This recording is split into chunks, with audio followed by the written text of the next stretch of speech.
and welcome to the 6th edition of the podcast, Reclaiming My Mind. I'm your host, Jessica Vaughn. I'm also president of the Democratic Progressive Caucus of Tampa Bay. And today we're very excited because our guest is County Commissioner Pat Kemp. Thank you so much for joining us. It's a pleasure to have you here. Thank you for having me. And we're really excited to have you just because we love having on our elected officials, but also because more recently there's been a lot of ruckus kind of about some proposals, I guess you'd call them, that Sandy Merman, one of our county commissioners, is proposing about changing some stuff. And that's kind of a super interesting turn of events and something that propelled me to want to try to get our message out to as many people about what's going on.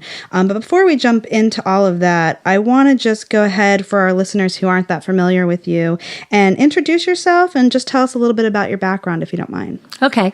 Pat Kemp, I'm a Hillsborough County Commissioner, and I've only been a commissioner for about 1.5 years. Wow.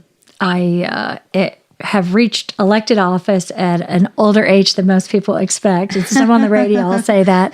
And I'm 61. Wow. So, first got elected at age 59. But spent most of my last 30 or so years in Tampa. Actually, I spent some years in radio. I was news director at WUSF Radio for a decade before I crazily went to law school with a 2 and a 4-year-old. Oh my gosh. 24 and 27. Wow. How old were you when you started law school?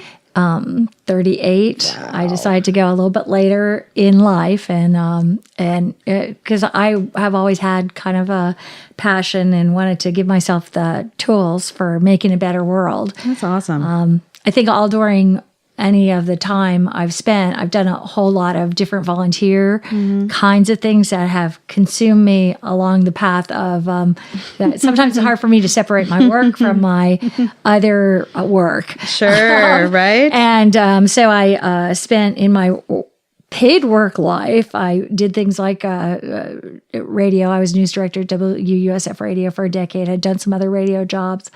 I went to law school. I worked in the state legislature with Sarah Romeo, was her campaign manager. She was elected and spent one term in Tallahassee with her, 2000 during the whole Gore. Is that where your love of politics sparked? Oh, no, I would say it was way before that because I had been involved already in I've volunteered for campaigns probably since I was in my 20s. I would just get involved in campaigns. I would find some candidate I liked and go out and volunteer. And I've always said, walking door to door is my weight loss plan. I always kind of liked it more than doorbells or whatever. Right. And just going out with a candidate or getting behind them in many different ways. So I did that, but then it was quite along when somebody, I'd already been involved somewhat, the Democratic Party or different campaigns, and someone introduced us. So I went to work I did her campaign and then went up as her aide in Tallahassee. And then she was redistricted out. Gerrymandering? Yeah. It was a district here around USF, and it's actually the most volatile district in the state of Florida. It goes back between presidential and non-presidential years and has for years. And she was she won it. We won it with 50.4% at the time, which was the exact target. And we reached it at 4 a.m. back in those days. And so anyway, I went to work for her. After that, I worked for legal services for a time. I ended up working for Kathy Castor when she was county commissioner as her aide. Oh. I worked for a little while in her congressional office, and then I did some private practice law over time and some different kind of consulting work. Wow. Some different things. So I say I had a checkered career. Sounds like you were prepared for the job. As a volunteer, too. I was chair of the Democratic Party of Hillsborough County. Oh, my goodness. That's what I heard.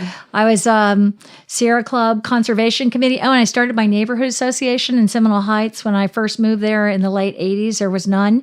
So I did that, and I spent 5 years of my life wrangling FDOT over the widening of Hillsborough Avenue through my neighborhood. Yeah, and we're getting into some acronyms people might not know about. So let's jump back just a little bit. That is a very colorful life. I would love to hear more about that. But I want to move on to just kind of talking a little bit about county commission as well, because a lot of our listeners, I would imagine, from the feedback that I get, don't really even understand the different, elected offices that we have, and city council and county commission, all of that. So you are elected to county commission for Hillsborough County, obviously. Mm-hmm. How many elected members are on that board? 7. Okay, so there are 7 members. Can we do a quick roll call of their names? Mm-hmm. So who's the leader? What do you call the leader of chair? The chair. That's what I thought, but I wasn't sure. So who's the chair of the county commission? Sandy Merman. Sandy Merman is the chair. So she's like the leader. And well, it's the commissioners each year. Switch. Yeah. Okay. Well, they don't switch. They can elect and keep somebody for several years. Gotcha. So she's the elected chair. Now, is she... was she elected in a specific district, or does she represent the whole county? No, she has a specific district. The county commission has 4 what they call single member districts. So Hillsborough County, which most people, even who live here, don't realize this, but Hillsborough County is very, very large. Right. It's physically 1,000 square miles, the same size as the state of Rhode Island, and kind of funny. It almost mimics the shape of Rhode Island and everything. But we have more population than 8 different states. So Rhode Island only has 1 million people. We have 1.4 million.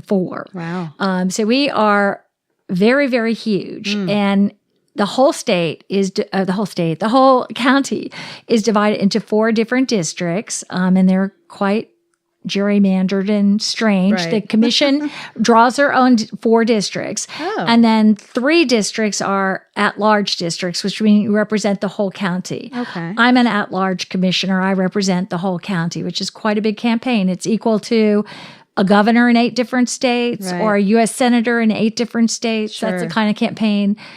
Actually bigger than that you have to run to be elected to the county commission. So there's Sandy Merman, there's you. You represent the whole county. She represents one district. What district does she represent? She represents District 1, which is a little strange. It's drawn from the south of Hillsborough, along the water, Ruskin, Apollo Beach, Gibsonton. Then she then goes into downtown Tampa, and it goes across South Tampa, and it goes up through part of West Tampa. Wow. It goes up to West Chase, and it pushes right up to the border of Pasco County.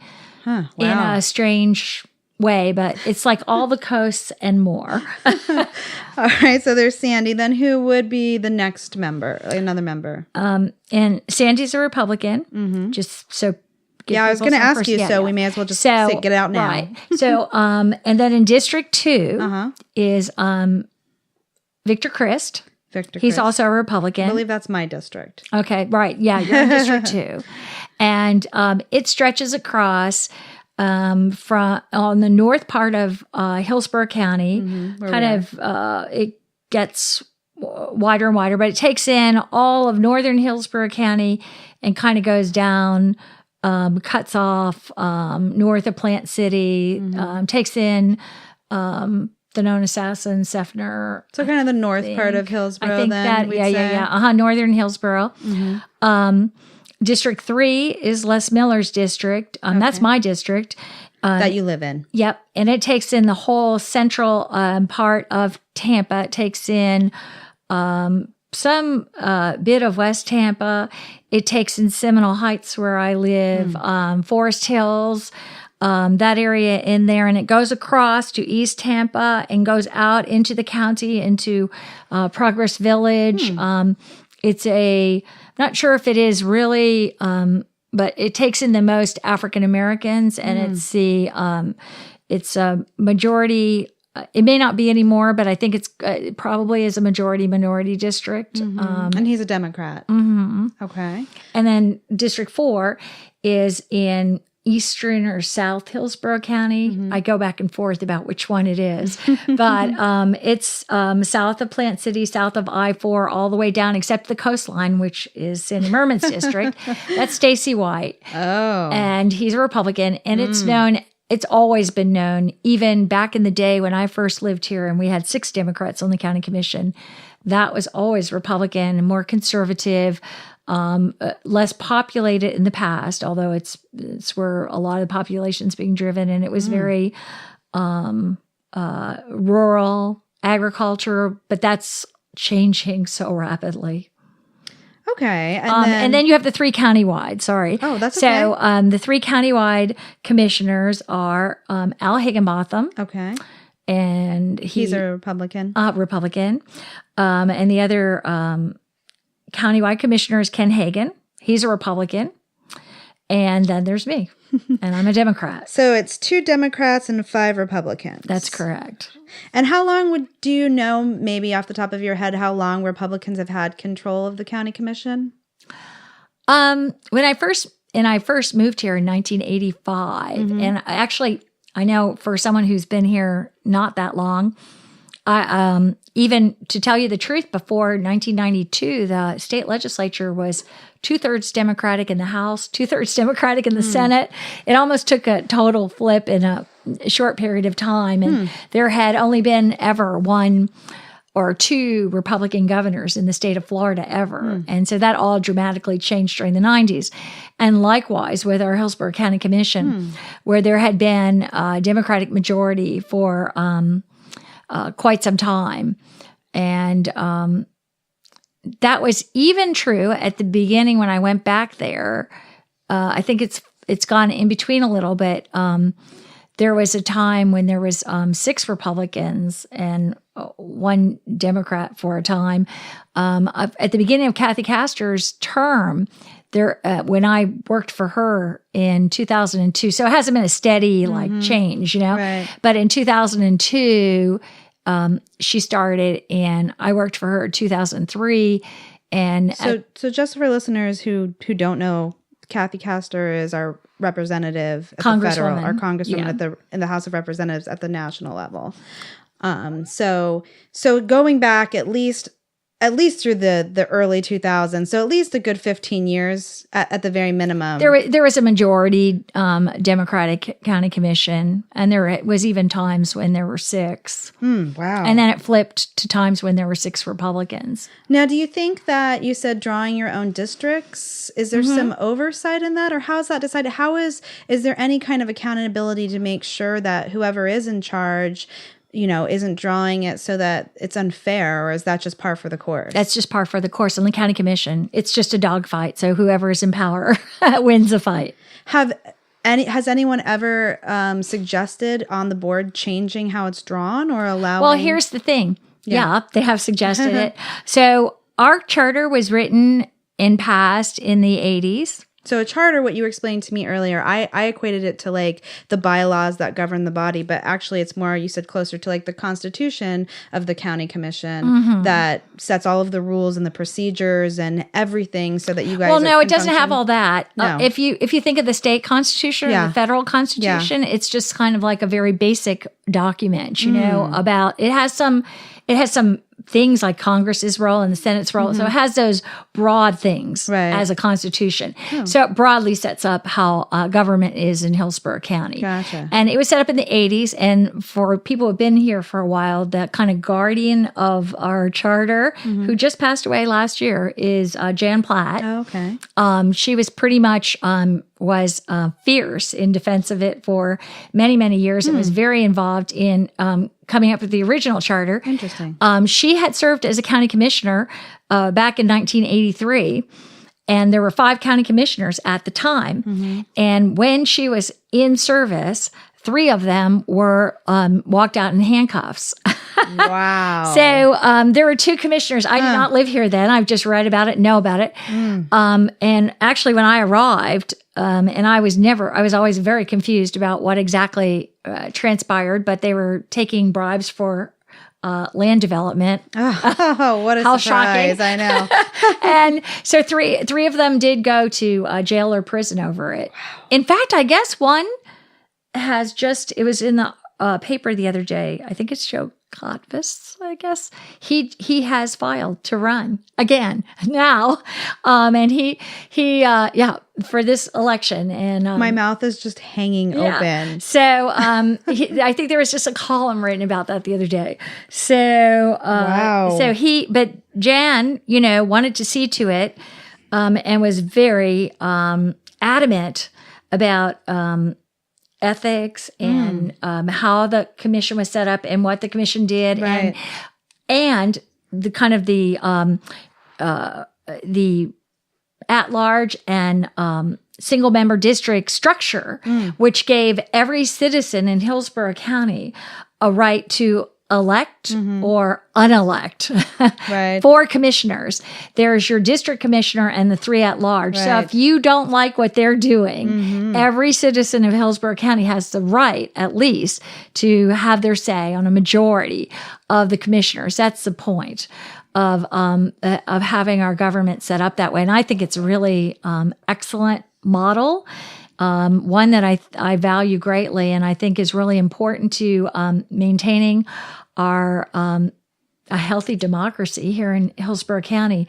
That was set up in the 80s. Now, every 5 years, within this was set up what's called a charter review commission. Okay, every 5 years. Every 5 years, they convened, and they meet. And I've always thought, this is ridiculous. They meet for so long, a year, basically. Okay. Every commissioner appoints 2 members to the Charter Commission. And they go and meet for a year. And to pass anything, I think they have to pass out of their group 11 votes with 11 out of the 14 or something. But first it has to pass their own committee. Well, I'm not sure. I think they could put it maybe directly on the ballot if they did that. But if they didn't, I think the commissioners can take up during that time any of the things and, wrangle it out at the commission and pass something. But typically they're involved for a year in this discussion. Right.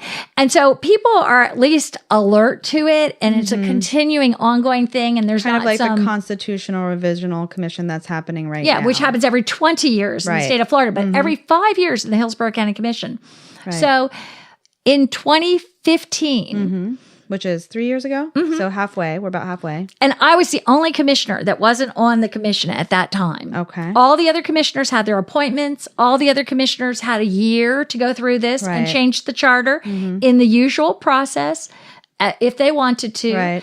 And they spent all this time endlessly. I always think it's like, it seems like every year they meet and they go through a million things. Right, sure. And It's a long nothing is ever process. put forward. Interesting. So anyway, I don't believe anything came out of the last Charter Commission, which all 6 of the commissioners, except for me, were on and could do anything for a year, bring it to public attention, have a true discussion and thoughtful debate about it. Yeah. So let me just back up for just 1 minute for people who are just kind of trying to wrap their minds around this because we're moving quickly. So there was a charter that again, because it's not really like the Constitution, but it's a set of basic general rules to tell you how, your district, how you're divided in district, and also kind of some basic laws of. And I think a bylaws that's like what a organization uses. So every 5 years, all of the commissioners can appoint 2 people to a committee to talk about changing this. And any changes that need to be made to change how you're districted or anything else that falls under the charter is addressed at that time. And there's a full process to make those changes. And it's coming up again in 2020. So it sounds like I was going to talk about a few of the other things, but we can move around and jump back because it sounds like we're going to kind of go into the issue that I mentioned at the very beginning. That was kind of the hot ticket that I went to last week. And I also have a question from a listener regarding that. So we'll just kind of jump into this. So where I feel like you're leading towards and what we're trying to educate people on is at this point, Sandy Merman has introduced, I guess you'd say, to change the charter so that we can actually just totally change the districts, the format that we had with the 7 commissioners and the 4 that are district-wide and the 3 that represent the entire county. And she wants to change the charter. And how does she want to change that? Well, first off, I thought it was breathtakingly inappropriate to raise it at this time. I mean, I was really kind Why of at this time? When you say at this time, what do you mean? Because all these commissioners were there for 2015 to 2016. And to raise something so significant and so profound as to change the way that we've governed Hillsborough County for 40 years. In the middle of a almost midterm election cycle? Months before, we have a ballot issue, and to just throw out these dramatic, radical changes with little discussion, little public notice. There was no public notice, right. yes. I mean, barest. Right. And, it was just, I thought, stunningly inappropriate. So would you think from the timing and based on that the reason why she would be doing this now and all of a sudden worrying about representation is because she's worried, or in some way she wants to affect her seat that she's elected on that's coming up for, it's not coming up, but she's vacating her position now because she's going to be termed out in 2020, right, to run for a county-wide position. So she was kind of playing musical chairs, and by changing the charter and these districts, that changes the election somehow that would happen. Is that correct? I would say that it was driven by raw partisan politics and by people wanting to, which was my quote in the paper, by people just wanting to preserve and draw their own districts forever and preserve their own seats. Yeah, I think so. That's big business. That's extremely serious. I think so. I think it's so inappropriate. I think it's the thing that people hate about politics, and why they don't trust government, and they think everybody's just in it for themselves, to keep themselves in it no matter what. And I feel like this was that. It was just throwing out governance, throwing out the rules, throwing out appropriate notice, throwing out discussion, public engagement, and trying to just write off our democracy. And just quietly do it, and hope that the votes will come there. What is her reasoning? Why is she saying, or does she have to give a reason? Maybe she doesn't have to give any. She doesn't have to give a reason, and she just says the only thing that I heard, although, was the county is growing.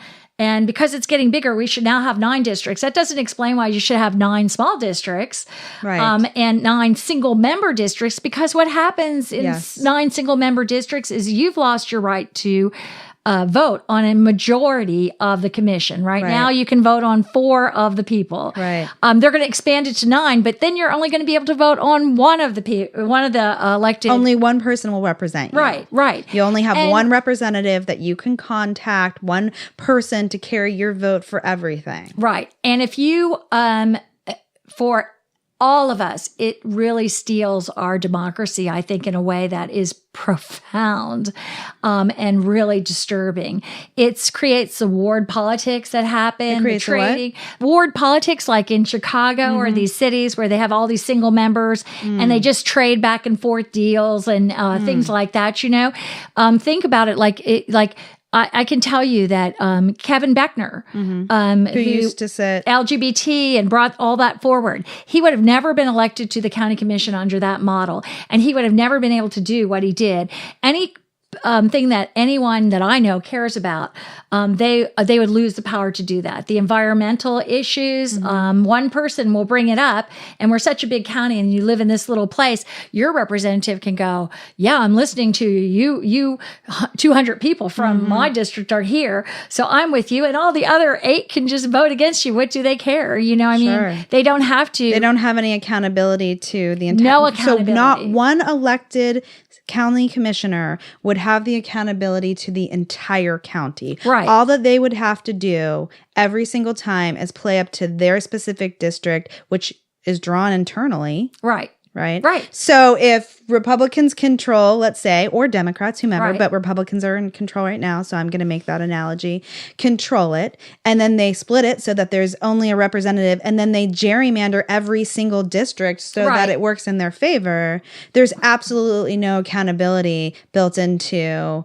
at that point, oversight for abuse in the county commission. It's just terrible. And Commissioner Miller said he was contacted by, I think his name is Anthony Petticini, who is a kind of Republican political operative and was told, vote with this and I'll give you 2 Democratic districts. And, I mean, it's just stunning. And as I say, we would all lose. Every land use issue, I think, would be lost. It may be lost now, in some ways, the commission not being responsive, but we have an opportunity to change that. And I think that's what they saw. They saw this big blue wave coming at them in a way that they have not seen for decades. And I think all of a sudden there was this urgency that wasn't there in 2015 and 2016 because they did not see this coming. So all of a sudden they want to change to nonpartisan offices, which I also think takes our ability.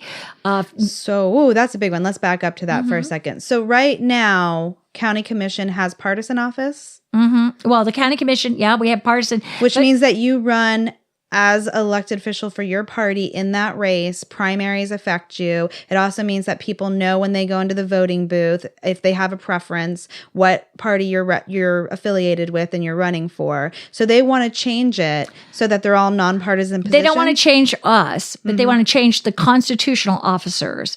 That's the elections, supervisor of elections, the property appraiser, the tax assessor, the state attorney, the public defender, and the clerk of courts. So why would they want to change that? What would be their argument for that?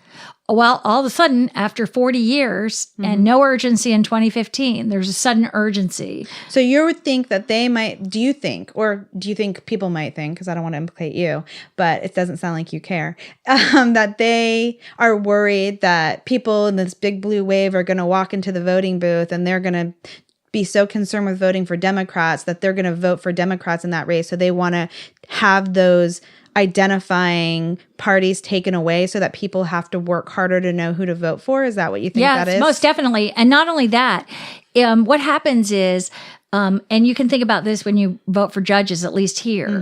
You might have 4 judges on the ballot, and it's kind of arbitrary. And you have to, I know as a lawyer, I have people call me up and they go, what, and there's little information that you can figure out. And in a primary, way fewer people vote. So far fewer people are going to be making decisions about which 2 to move forward. And that's going to happen in a very blind way with the others. And while there's some arguments I've heard about nonpartisan, I really think it's good for at least to have this marker where people can move forward, 2 of the stronger people. And primaries is what you mean. That's, I think, a good process. And I think it's a process that, the parties have a value in doing that. The other thing is there are offices that I think you may want to know very much whether you have a Democrat or a Republican, and might reflect in their values that they have. And I speak in particular about the state attorney's office. I think it was very important to people in Hillsborough County that Andrew Warren was a Democrat. And, in the constitutional offices, for whatever reason, in our charter, are all elected on presidential years. And so they are primarily all filled with Democrats. There's one Republican constitutional officer now.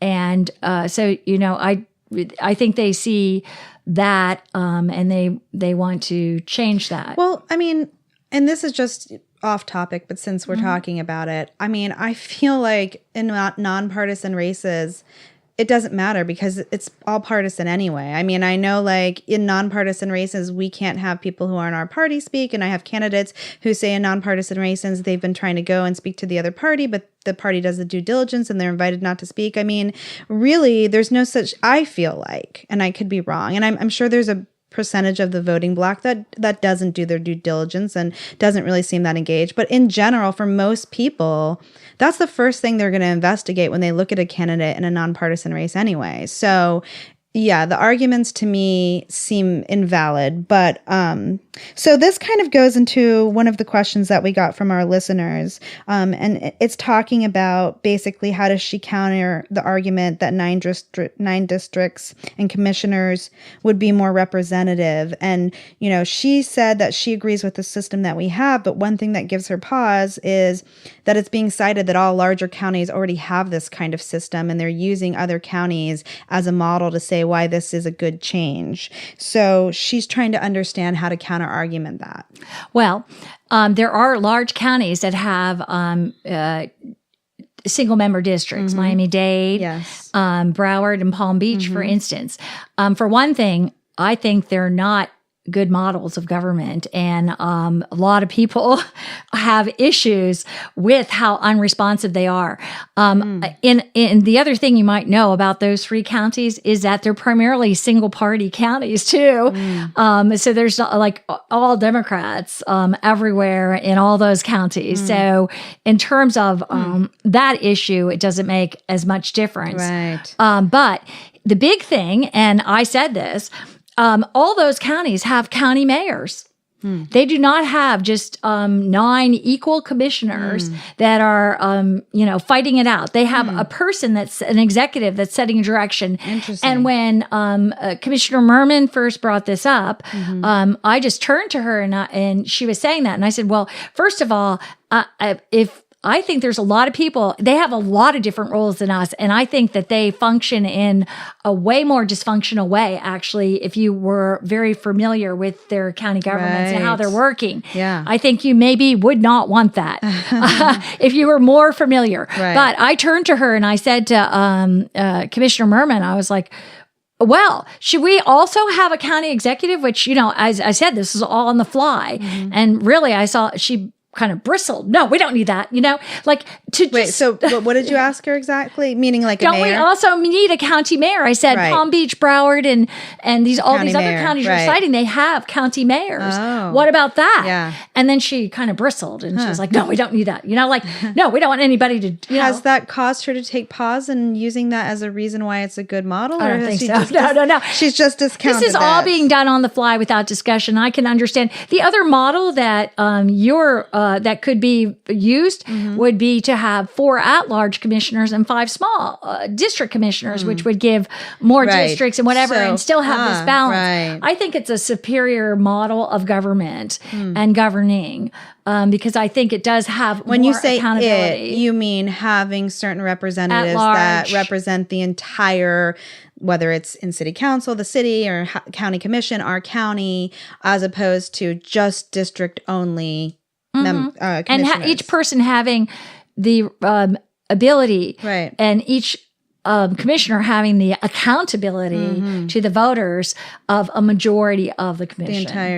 I agree. It's mind-blowing to me, as you've mentioned, that this is being proposed now in the manner that it's being proposed. I came to the most recent meeting about it, and I was appalled to see one of the commissioners, which I try not to name names on this too much, kind of chastised the public for, not privately contacting the commissioners about this, and why would we ambush them at a meeting, which, I stood up and said that an elected representative chastising people from coming to an open forum meeting blew my mind. But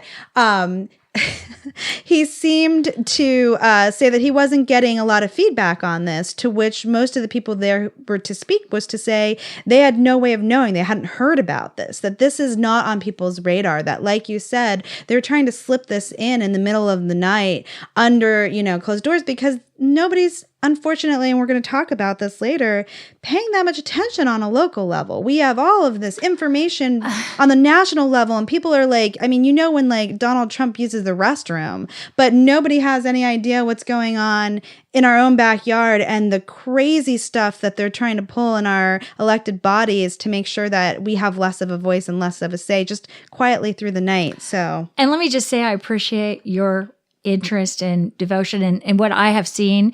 I've been, as I said, working on campaigns, doing things in Hillsborough County for over 30 years.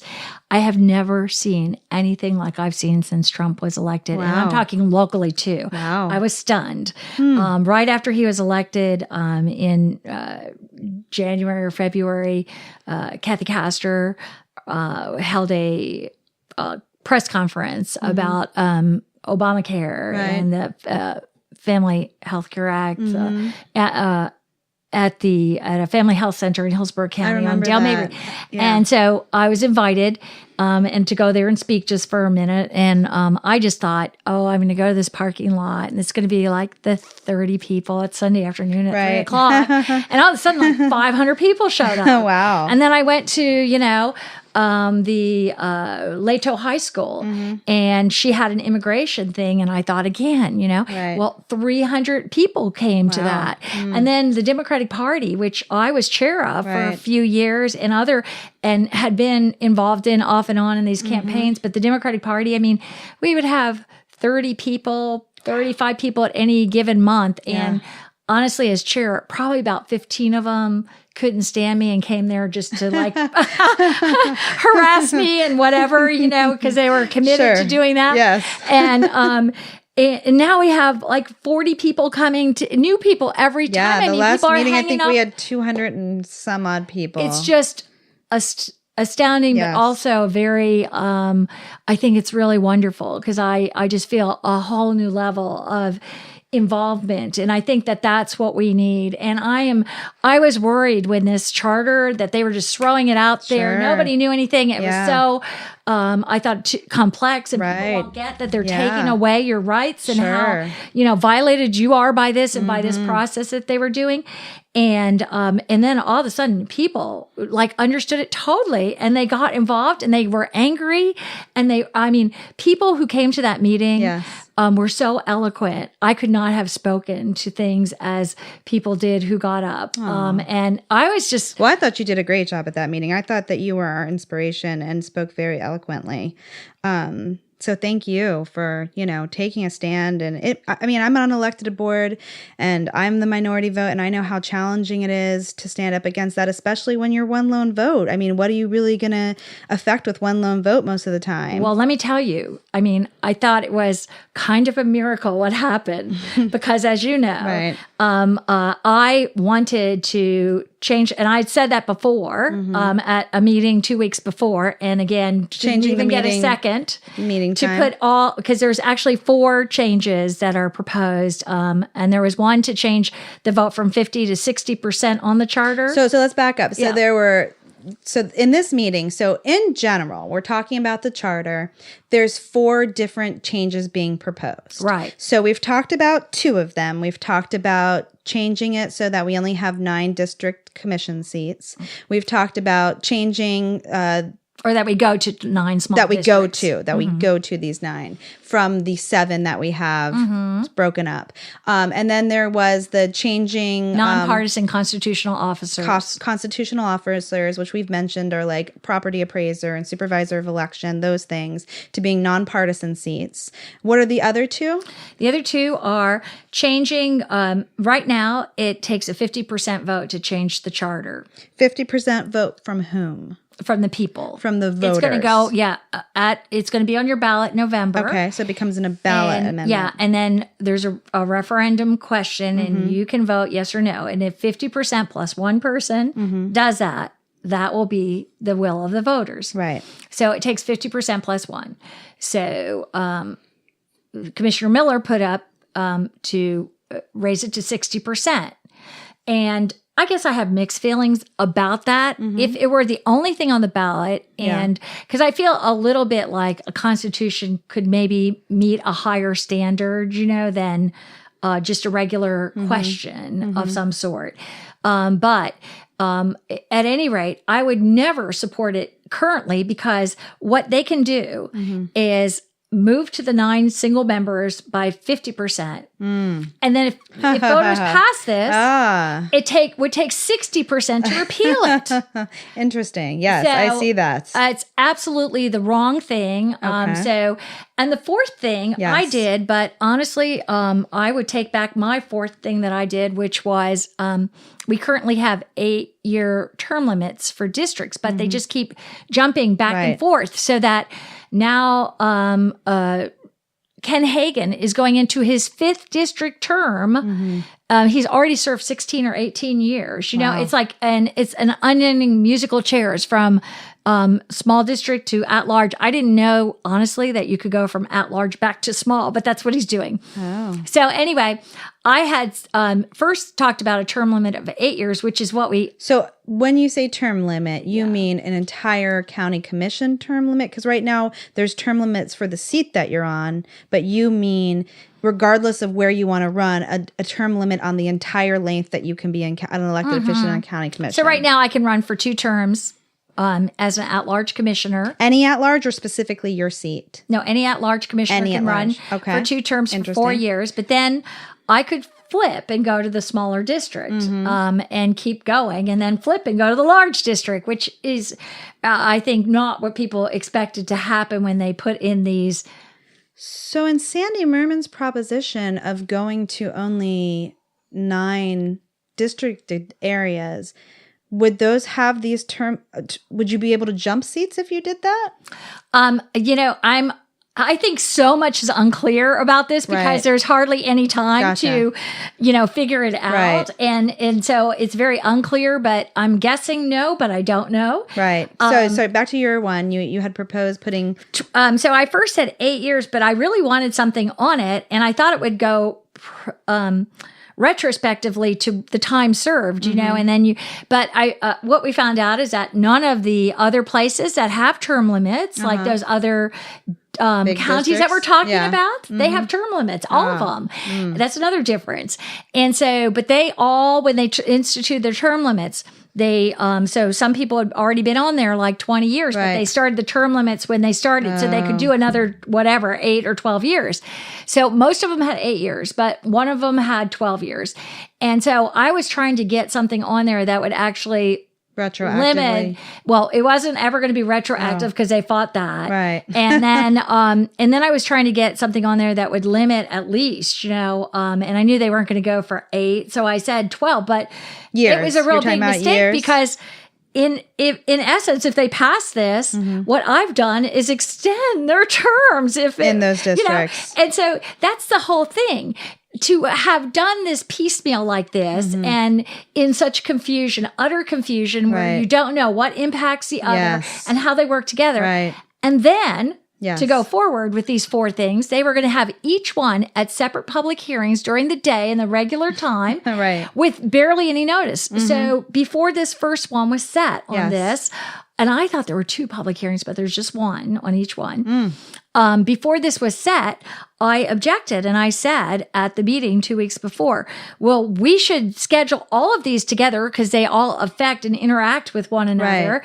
And we should have them all together at one public hearing at night. So the public isn't like chasing around this with no notice and they're all just there. And wait a minute. So you would want the public to have a say and be educated and have time to educate themselves? Why? Silly me. Okay. So yes. Sorry, I just lost my...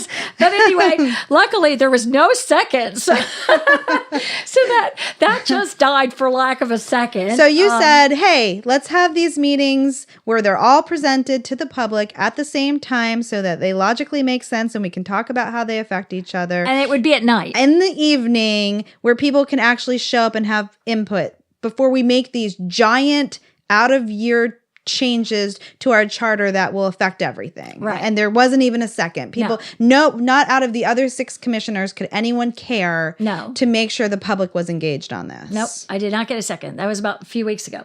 Okay. So, as you all know, this came to a public hearing, the very first one, scattered on in the morning the other day. And what was actually the one on there that? 50 to 60%. Okay. So that one came up. That was Commissioner Miller. So that came up and it came in the morning. And, you know, anybody who was I can't even believe people were paying close enough attention to really catch it, but they did. Well, I flooded the airwaves. That is great. I called a few people myself, you know. Yes. I mean, you're the one who alerted me to it, so it all started from you. I was hoping that there would be something, but I just didn't know. Right. And so then and I was like, oh, it's a morning. It's this obscure Plus, thing. they had this crazy award ceremony beforehand that lasted forever. For like 2 hours. Usually there's a limit of 3, and they had like 6 awards that, So I had people who had to leave because they weren't expecting it to start so late or didn't put money in the parking. That's another thing that I think is just more than 3. It's just, but that hardly ever happens, but it happened this morning. So they had this huge award ceremony. Yeah, that went on for like an hour and a half. At least, yes. Like 6 different awards. So at any rate, though, that was on the agenda there. And I think the people who showed up, it was just perfect. What happened was before the attorney explained the item. Right. And then I had the opportunity. So let me just say, this is at your county commission meeting, which happens in the morning. There's an agenda. People start to talk about it. First, they had public comment about it, right? Mm-hmm. First, which was confusing because to give you an idea of what happened to me was I wasn't exactly sure, if that was on the agenda or not. So when I was signing up, they asked me, are you here to speak about a certain item? And I said, the redistricting. And she said, oh, and she connected me to the charter change. But that really wasn't the item. So I wasn't allowed to speak at public comment because she had associated me with something on the agenda, which means if I had wanted to talk about something else, I wouldn't have been able to because it was, so the whole way you could, it's confusing for you, but if you, Sandra Schroka of the League of Women Voters, who's really awesome. Yeah, she signed up for both. Yeah. And you can do that. Yeah. They just try to make it so you don't, do that because they would rather not hear from you. Right. All like that, but I thought it was great that she did that. She's a sophisticated user of the system. So but it just shows you, like, if you don't know what you're doing, how every step of the way, that if you're just someone going to want to talk out about an issue, there's so much red tape and stuff that they use against you if they don't want to hear your point of view. But anyway, I'm sorry. So it's on the agenda. Let's go back to the county commission meeting. We took it up. Mm-hmm. The county attorney explained it. Mm-hmm.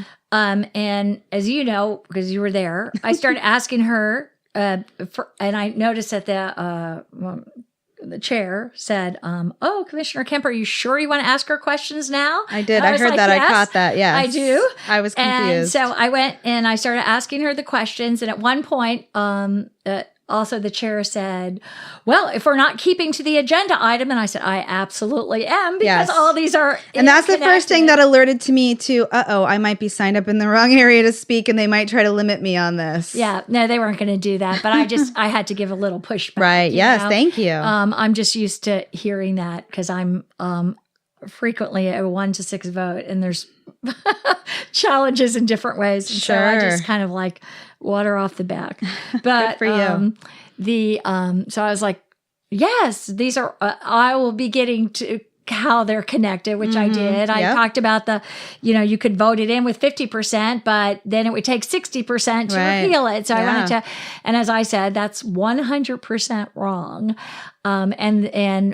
Thank goodness that you are all out there, because at that point I made a motion again that I'd made 2 weeks before, and I said we should gather these all together and put them on a hearing all together because they're all interconnected and related, put them at night, and again.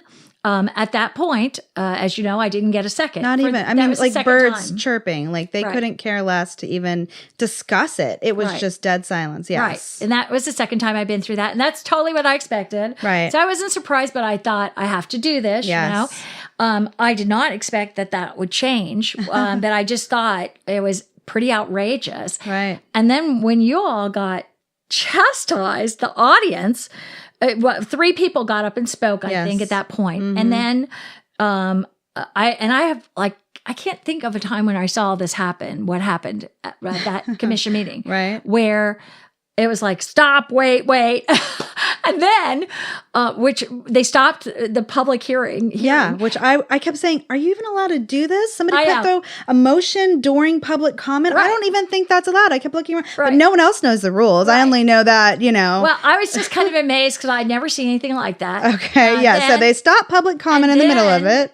You all the audience that came were chastised for coming to a public hearing. Like, isn't this a public hearing? That we had ambushed them. Like, they had not given any information, and they were so surprised that people cared and showed up that we were the bad guys. Right. I was actually stunned because I've really never quite seen an audience treated that way before, honestly. Interesting. And even next to me, the other commissioner said, yeah, right. Like these terrible people. I'm like, people have lives. They have a million other things.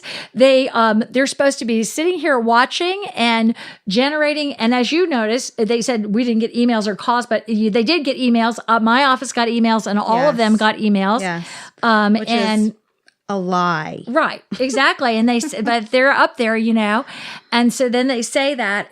But then. Well, here's an interesting thing. The very person who said that, and I'm not going to say names, Les Miller, actually, I've had a phone call with him when I called on an issue where he was very combative and very condescending, and the conversation got extremely heated, and I felt chastised. So I would never, ever, after I was treated that way, take it upon myself to seek out a private conversation with him again. I would definitely, after that private conversation, have an only public conversation with him on the record. So that's what even blew my mind the most, that the person who was trying to say that we were wrong, I've had private conversations with, not private, but, as a county commissioner and things, and was so blatantly hostile and rude to me, I would never do that again. So it was like a double mind blow from the person it came from.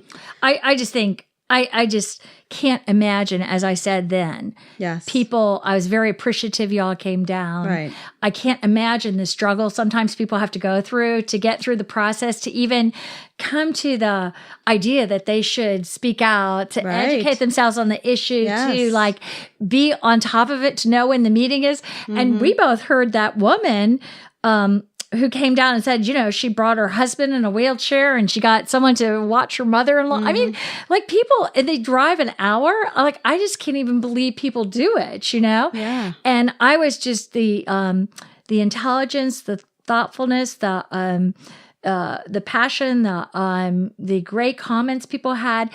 So there was the public comment interrupted after 3 or 4 people, the chastisement, and then Commissioner Miller made my motion. Exact same motion. He yelled at us and made your exact same motion. Yes. So when he did that, I really wanted to make sure that it was correct, that I was hearing it right, because I heard some discussion of, no, it's going to be during the day. And I was like, no, that's not good enough. Yeah. So I wanted to check it and is it all 4 things? And he said 3 or more, as if maybe the 4th one wouldn't happen, but, wouldn't even be it was done. Strange. Yeah. But he was saying all of them must be on this date in June 20th. Right. So I was like, oh, okay. And then as soon as I could clarify exactly that it was totally what I had asked for, I was like, second. Right. And then we got a 7-0 vote. I was about to say, wasn't it unanimous? Yeah. So in a matter of, I swear, it was 15 minutes. Yes. It completely flipped. It was intense to watch as well. Right. Yes. And it was amazing and wonderful because it was people power. Right. And I love that. And so I was just like, I was a person up there who could speak to these things. If I hadn't been there, all this would have gone by. Absolutely. But if it was just me, all of this would have gone by. Right. But as it did 2 weeks before. But you all were there. So together, I think we did it, So it was a really great tribute to, the power of democracy. people coming together, which I think is important. And I'm glad that we're having this conversation, because there's a million other things, as you know, I went on with my outline that I wanted to talk about, and we're just going to have you back. But I think it's so important because so many people, I think, go to not necessarily elected officials when they're having their meetings, but go to town hall meetings or go to things, and they feel like their voices don't matter and that they can all collectively be saying the same thing, but it doesn't really matter. And so I think they see these invites come to county commission, and even myself, when I'm having a busy week, if I get an invite to something, I'm like, oh, what does it matter if I'm really there? But I think this speaks to the fact that it really does matter that you're there, and that if you want to have an impact, and I always try to go back to this, and it probably drives some people crazy, crazy that, protesting is absolutely great and, getting involved in postcard writings, but showing up at these meetings, educating yourself about the issues, having a collected voice, is so powerful. I mean, what you've said, it just totally took what was planning on happening in another direction because people organized. They took what you said to heart. They came and they spoke eloquently about it. And there wasn't anybody being aggressive, inflammatory. People were so eloquent. I think the closest probably came was me because I'm always sassy. But I think, the worst thing people said was this was a blatant power grab compared to what, I sat at, the monument meetings and I saw how inflammatory some of those people were. Mostly people who wanted the monument to stay, but how passionate. And those were so much more heated and inflammatory. The people who, spoke to these issues, like you said, were just logical and thanked the commissioners for their time and respectful. So that's why I was even more surprised that we were getting chastised as being like we were ambushing someone because there wasn't even a lot of inflammatory. And there was just a small number of people there too, which I love that too in a way because it's kind of like I felt kind of like it's with the truth on your side, right? Or doing the right thing. Exactly. And holding it up to a light. And even though it wasn't like some mass group, it was just enough. It was just enough. So let me ask you, since we get to see what happens on the forefront, right? And we saw that. When you go back into your offices and you have to, work with these people every day outside of the public spotlight, although I don't know how much you can work together for the sunshine laws. You can't. But there's got to be some way that you're communicating or through other people or something. Do you feel like after something like that happens, they go back and collectively feel like the public has said something and shift and it affects what they're planning or no? It's kind of beyond me. I kind of feel left out, I don't know how... I know people get very much shared information. Even though there's sunshine barring us from talking to one another, there's people that go around and share the information. There's ways of communicating. I don't feel people ask me, well, about this or that. And I just I'm like the clueless commissioner when it comes to what all you're left out of the loop. I have, I think people know kind of like, it's like. Well, why do you think that Les Miller introducing the exact same amendment, or do you call it an amendment? What would we call that? A motion. A motion. A few minutes after that you did had such an impact. Do you feel that he has more relationships or more pull with it? Why? Or I almost felt like, and this could just be me, being a hardcore feminist, that there was like a feeling of like misogyny in the room, that the woman introduced it, the woman Democrat, and it wasn't to be taken seriously, but then this man gets up and he's chastising people and then kind of flippantly saying, well, then let's do this, I guess it's a good idea because all these people are so upset, and then right away people voted for it. What do you think is a difference? I feel like they felt like they could take me on. Like the other commissioners, my voice could be silenced. Right. But I think they felt like they had to have one of the Democrats going along with them, even though they only need 5 votes. Right. They didn't want it to look like they were, doing raw partisan, or that they were playing unfairly or something like that. So they're covering their backs in case they want to count on some Democrats, essentially. Well, that, or kind of just like the dynamics of it, I think they felt like they could... they wanted to seem like a less partisan move? Yeah, and I think that they... I think that... Commissioner Miller has had less strong feelings about it than me. So the fact that he wavered or started feeling uncomfortable about it or anything made the rest of them. And I think in between, they've been trying to put up a front, but they're getting worked hard on this. And hopefully, I think because of that, I think on June 20th, and that's the evening that this is set for. June 20th, right now, burn it in your brain. That's right. Put it on your calendar. Highlight it in red, but don't forget this date, June 20th. Thank you. Wednesday, June 20th, 6 o'clock. And you can become familiar with county government before it gets taken away from you. It's and this is so important. I think that everybody just doesn't, walk into the booth and not know and vote and not know the difference. Wait, so is this? Oh, okay. So this is the meeting you're saying to get educated. So if this passes and goes on the ballot when we vote in November, that we can be educated on the issue in case it makes it to the ballot. Yeah, and you can I think this is stoppable.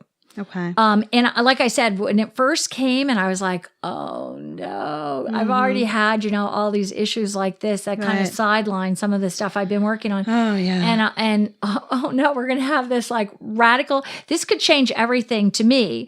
If you cared about LGBT rights, if you cared about land use, if you cared about your neighborhoods, if you cared about healthcare in Hillsborough, I mean, this could change all of that stuff. It just like pales. To me, it's the most critical thing that we go forward and speak to this, because I really feel like this is taking our democracy away in a profound way. So where is this meeting going to be held? Downtown if it's at 6 p.m.? Right at County Center. It's going to be down there. Because I thought they said something about it being out in the county somewhere else. No, this will be... No. Right at County Center. Okay. So how long do you anticipate... 601 West Kennedy. Which one is... What is it again? Building, 601 West Kennedy. It also houses the supervisor of elections. So if you've ever been to the supervisor of elections... Or to get your license downtown, or the property appraiser's office, all that.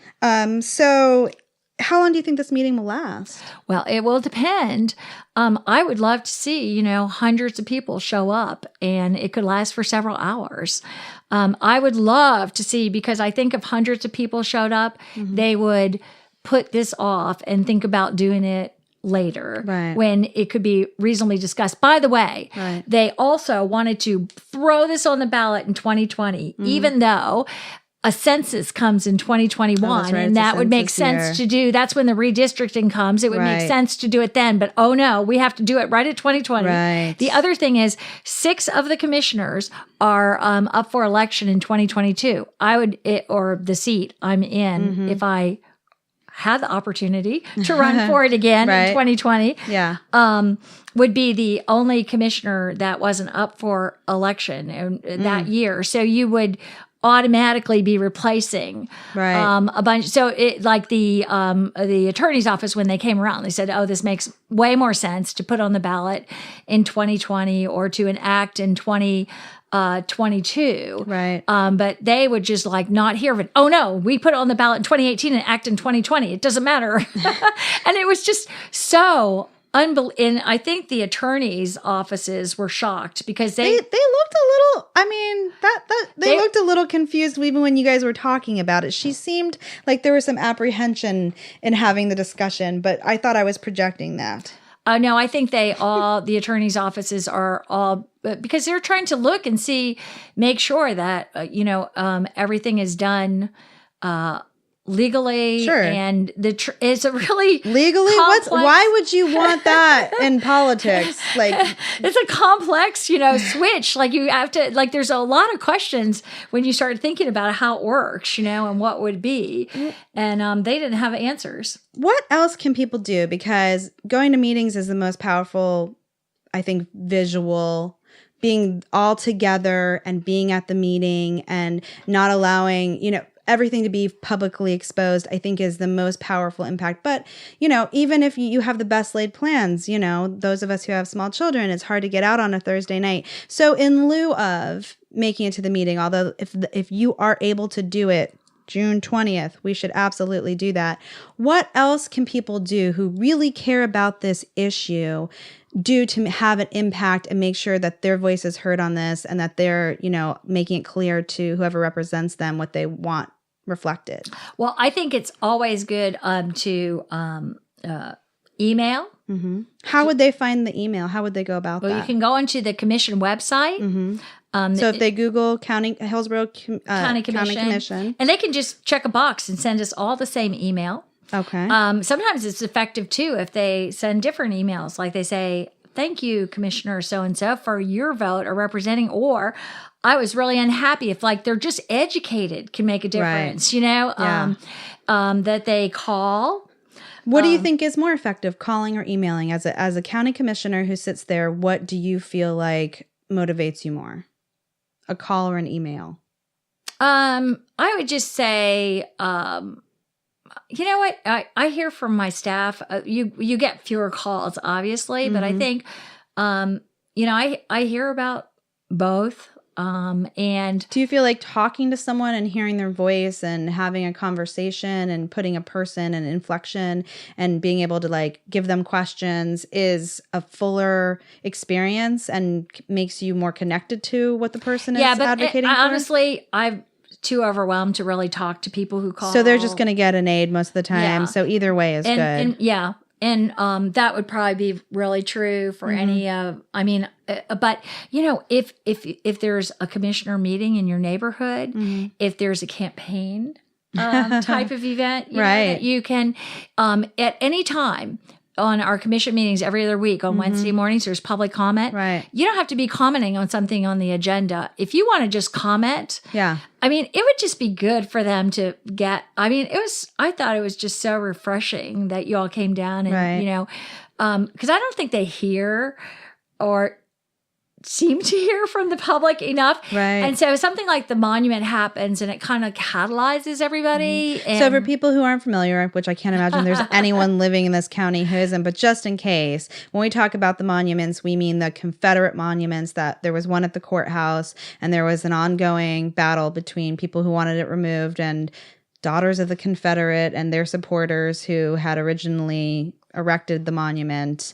And so that was a very long, how many meetings were there on that? Oh my God. It lasted for the whole summer and nothing else could happen because it sucked the air out of the place. Right. We got emails from all over the country. Really? I didn't know that. Oh yeah. And well, you can not tell where they come from, but they did. Right.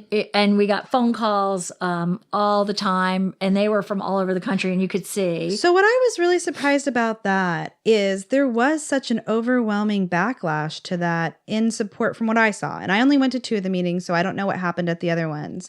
And the press conferences that happened in front of it is there were so many people when I went to those meetings, and you can tell by the doxing, there were hundreds of people speaking to take the monuments down. And there were maybe 20 people in support of, but the county commission didn't budge on that. They didn't care. So that's why even this last week when we came and spoke, to see them be responsive at all, why do you think they felt so emboldened to not cave to public outcry against that issue more quickly or at all, really? Because the only way it ended up happening is because the funds were raised from private donors to take it down. Otherwise, they weren't even going to remove it. They would have, I think. I think because they operate in a bubble. And in Hillsborough County, I think it was pretty clear that at the commission meetings, we were getting overwhelmed with emails and calls from the other side, but also that was just national. And I knew that, and I think every commissioner knew that. And because I had some of them were going, look at all these emails that, we're getting many more that want to keep it. But it was like, yeah, emails can come from anywhere. But then showing up was overwhelmingly in favor of moving it. Yes. However, and then the paper started editorializing against them. And I think they heard from the chamber and some other groups like that. But I did I had people say to me, well, didn't you see the polls? And the polls pretty much that I saw in Florida and around the country were the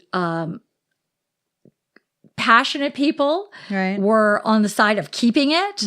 And most people, I think, hadn't processed and thought about what the monuments meant. And so it was a learning process for a lot of people. Right. And they felt uncomfortable. I know many people, I don't think that they were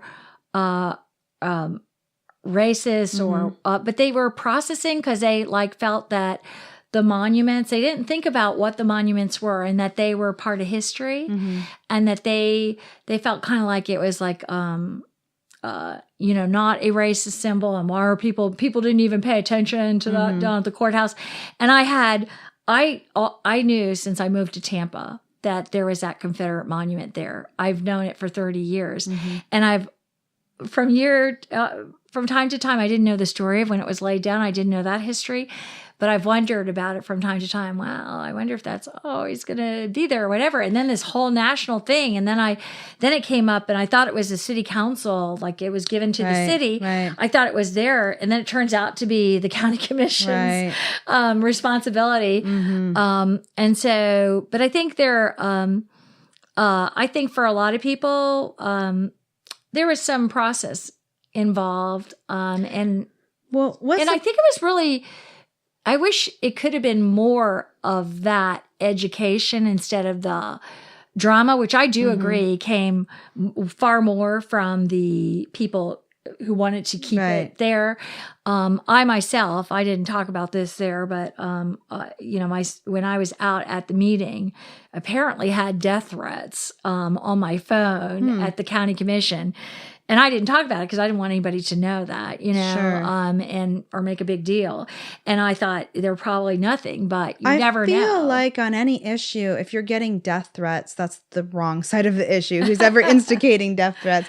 But what I found interesting was I knew right from the start they felt wrong. And, it was so clear when you saw so many African-American people who had been here for so long, almost in tears talking about what it felt like to be alive at those times, and when Jim Crow and segregation and what they went through, and seeing that monument was such a reminder. But when I heard the speech that was given during the dedication of that monument, and I can't remember exactly what it said, but something, insinuating that African Americans were inferior, and that it was solely made to be a reminder in the dedication, the fact that anybody would still need time to process after hearing that. It was such a undeniable indication of that monument specifically being attributed to hate that I was just blown away that after that was released, people could still speak in favor of it. What are some of the things on the county commission that fall under the realm of what do you see most often, or what are the things that you're really in charge of governing on the county commission? Well, the county commission has really, I try and separate these charges a little. There's a huge amount. We have a huge portion of Hillsborough County that's unincorporated county. That's another thing that's different than any of these other counties that we're talking about, that all have 24 cities in them: Broward, Miami-Dade, Palm Beach, Pinellas.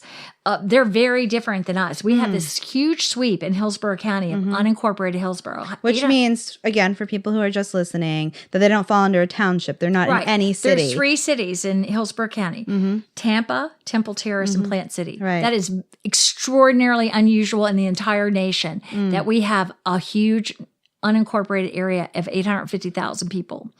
So I kind of think about the unincorporated areas being the city of Hillsborough County. Oh, okay. Interesting. Because for that area, we administer all the things that a city would have. Like we do the same things similar to city noise government. Ordinance, garbage, fire, sewage. Sheriffs, sewage, roads, whatever else. Okay. We do that. Gotcha. Okay. And by the way, you pay 2 sets of taxes. Everybody in Hillsborough County does. Everybody in all the counties do. So you are in the city of Tampa, correct? Yes. So you pay city of Tampa tax, and then you pay what's called the countywide tax on top of it. Okay. I do the same. I live in the city of Tampa. But if you live in unincorporated Hillsborough, you pay the unincorporated tax, and then you pay the countywide tax. Oh. So the unincorporated, we act as the city council for unincorporated. Interesting. I didn't know that. And so we do all the usual city things. Now, however, for the county, we have this countywide functions. One, we deal with the countywide budget, and the budget pays for the constitutional officers that I just mentioned, supervisor of elections and all that. Craig the jails. Latimer. Craig Latimer. Oh, the jails. Okay. The jails. Those are the two huge parts of that budget. But also... That's so interesting that our jails make up a huge part of our budget. Oh yeah. And our there's a separate tax in there for our libraries, a separate section set aside for HART, our transit agency. We have a sales tax for indigent healthcare. Interesting. Which it's very unique, and we have a really excellent healthcare county service that was done many years ago by Commissioner Phyllis Bazansky. It was. Now, does that cover anyone who lives in Hillsborough County, or just the people in the unincorporated areas? No, anyone in Hillsborough County. It's it's a countywide thing, and there are all kinds of standards and guidelines, but it's a really excellent program. Back in the day, Harvard recognized it as one of the best programs in the country for low-income people that have no other avenues, and it's a really comprehensive, really good, by all accounts, healthcare program. Awesome. I just didn't even in know this that. county. Okay. But also we cover, we do transportation. We act as, we have an EPC, an Environmental Protection Commission, which the Board of County Commissioners sits on the EPC. So we are the only county in the state of Florida that has its own Environmental Protection Commission. Everywhere else has something that is under the county or DEP, the Department of Environmental Protection state, takes it. We, the state delegates to us almost all the powers of environmental protection in the county. Wow. And so it could either be really protected or really neglected. And it's very on who's protected. In power. Okay, that's good. That's good to know. And they've tried to shut it down. We had in the past, several of the commissioners that are on the board now, including Ken Hagan, has tried to eliminate our Environmental Protection Commission. Really? And let me tell you, that's another time, and wetlands issues, where our county center was packed with hundreds and hundreds of people who stopped, who told the commission, no, you can't do that. Interesting. Yeah, that has been, I think, a hallmark. And it's a really strong tradition. We have, so the county does transportation, medical pet resources is another big thing. Medical services, libraries. So that's interesting, because one of the questions I wanted to ask you was how huge economic development for the county too. Okay. And social services also. Those are huge, two big areas of countywide functions. So it sounds like to me, all the different activists I know on different issues, on some level, the county is deciding something on almost all of the issues that are important to them. So again, I see so many people engaged at the city level, but so disengaged at the county level. That's really interesting to me. I think people have such a disconnect in understanding, especially as you're sitting here saying for people who don't live in the city limits, you're essentially their city council, how much you're deciding that impacts their everyday life and the issues they could be pouring their heart and soul and working towards. You guys are having a say over that. And the county has way more resources and money at its disposal, way more than the city. So let's talk about transportation. Now, confusing for me, and I pay attention to transit, so I can imagine how confusing it is for people who don't pay attention to transportation, just even trying to dive into the topic as somebody trying to learn about it.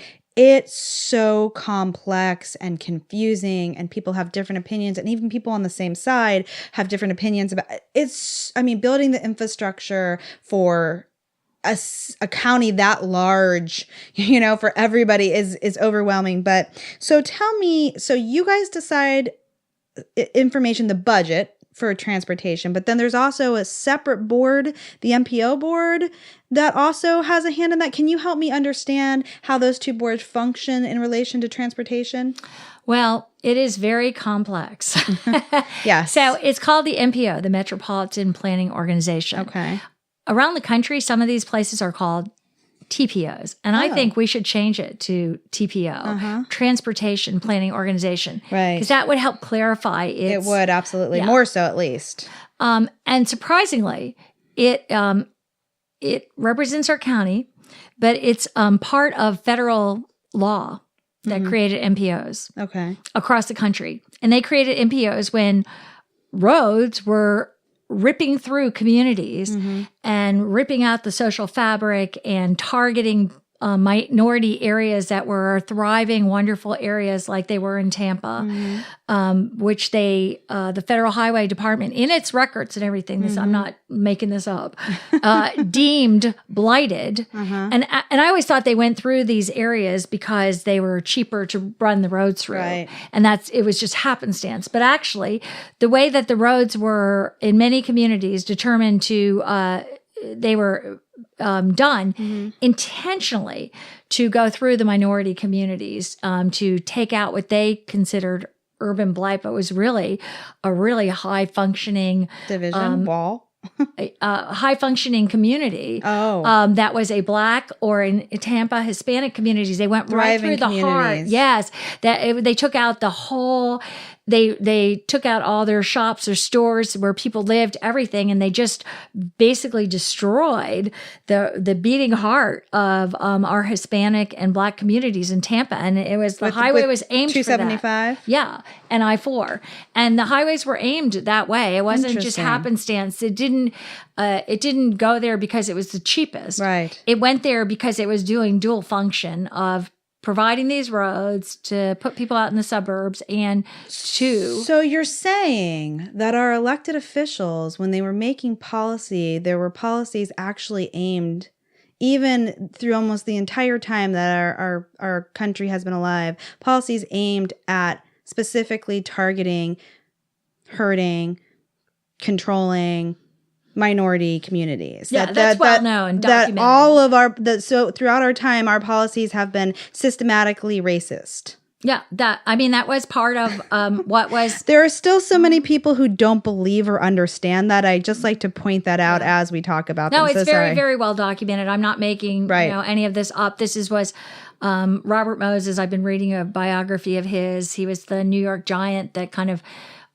started so much of set the model for how our cities developed and put the highways through. And there was a woman who turned out to be the activist who took him on. Her name is Jane Jacobs. And there's a film that they just put. I saw at Tampa Theater about a year ago. That was great. A documentary. It's really a powerful documentary about Robert Moses and Jane Jacobs. But I've also read biography that's really a powerful account of interesting all that. I'll have to put it on the reading list. So we have the MPO that was so that was set up by the federal government. This was all by way of saying it was set up by the federal government to it's supposed to be representing or make sure that people were represented and that federal dollars that we paid, our taxpayer dollars, were not done and allowed to be done to fund these highways to just rip through communities. The MPO was supposed to be our elected officials speaking back for that and being a kind of counterbalance to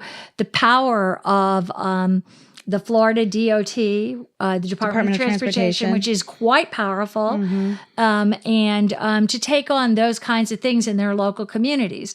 Unfortunately, I think that a lot of what has happened is, over time, the MPOs have been kind of co-opted and they're part of the process too. Well, so I've looked at who sits on the MPO and there's a huge amount of people. It's very confusing, but it's a mixture from what I can tell, and you'll be able to give me this, probably school me and tell me I'm wrong. But it looks like it's a mixture of elected officials. So it's county commission heavily, some city council. There's one school board member that sits on there. And then a bunch of appointed members. Is that right? From like different organizations? There's some appointed members, like there's an appointed heart member who isn't an elected heart member, but could be, could be an elected official, but isn't. And there's like another appointed county commission, non-elected person. And then oddly, and this is just the way this one has been structured, and I don't think it's the healthiest structure, honestly, but the expressway authority is on there, the airport authority, the port authority. How did they get on there? Who decides who sits on the MPO? Well, that was done some years ago, apparently, and it could probably be changed. But right now, that's what. But other, like I looked at the Orange County MPO, and that seemed to me to be much more representative of Orange County electeds and some of the towns around and some of the other. Right. So that seemed to me like a more representative kind of responsive.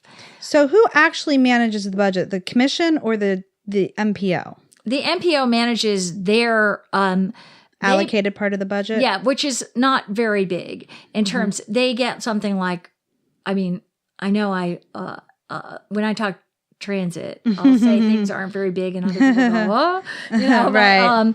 But anyway, it's kind of like, I think there's like, 5 million for planning and 15 million for projects or something, which in the scale of transportation and transit is literally chump change. Okay, so they get a portion of it. So I know that you said there's some stuff going on. Well, let me back up, because before, when you came in and we were talking about transportation, I wanted to kind of capture on air a piece of conversation we had where I was saying that, you know, for people who already understand, and it seems to be a lot of younger people who understand and have lived or want to live in thriving cities, you know, the benefits of having a strong public transportation system if you want to be a competitive city in general, like, you know, who just understand that, you know, being able to get somewhere without a car, especially for tourism, just alone. We're such an economy that thrives on tourism that when people come into town, they don't want to have to rent a car and drive all over the place. They want to be able to jump on a light rail from the airport that takes them where they need to be and get around downtown. A lot of times they're centralized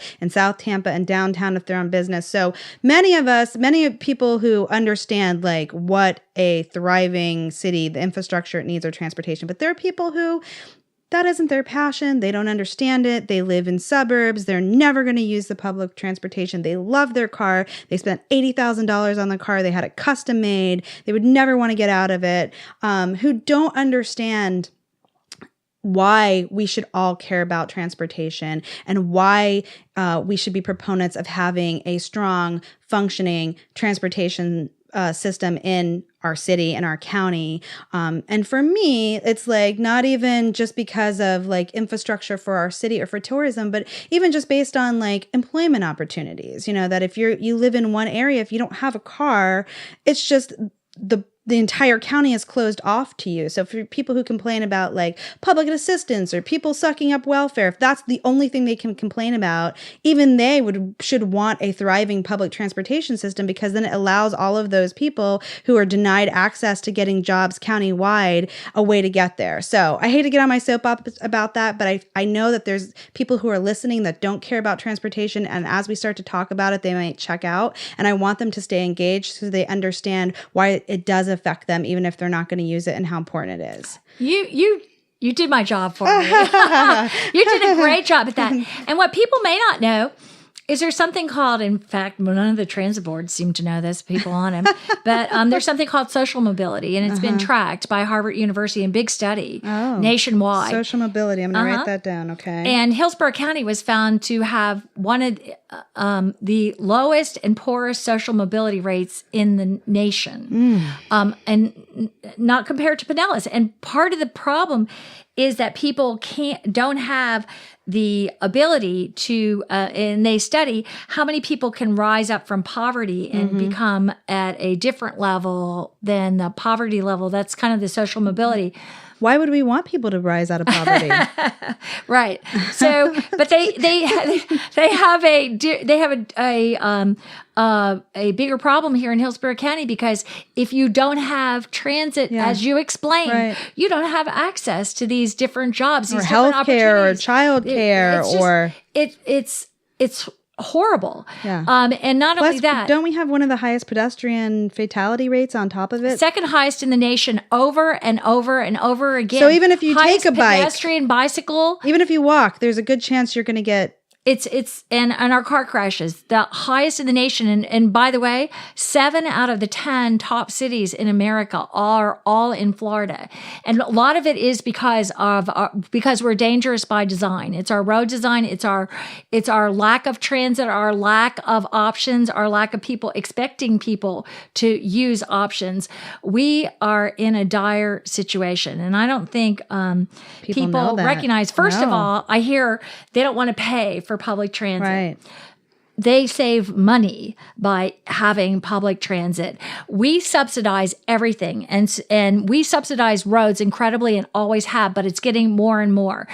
People say their gas taxes pay for roads. First of all, even in the heydays, they paid more like about 50% for roads. Right. The rest of it came from general revenue, the dollars that you and I spend. Yeah. So why can't I allocate some of those dollars, or even my gas tax dollars, to pay for these options that I would prefer? Even let's say 40% of people prefer it. Well, so why wouldn't 40% of the revenue go to those options?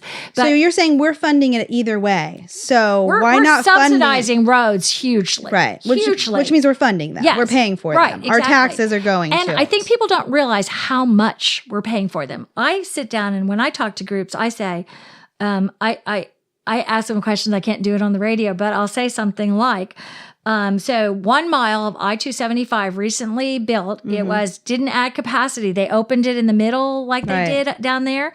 And I guess I'll put it to you. So how much would you think 1 mile, and this is just this phase of I-275, how much? $1 million. $120 million. Wow. For 1 mile. Yeah.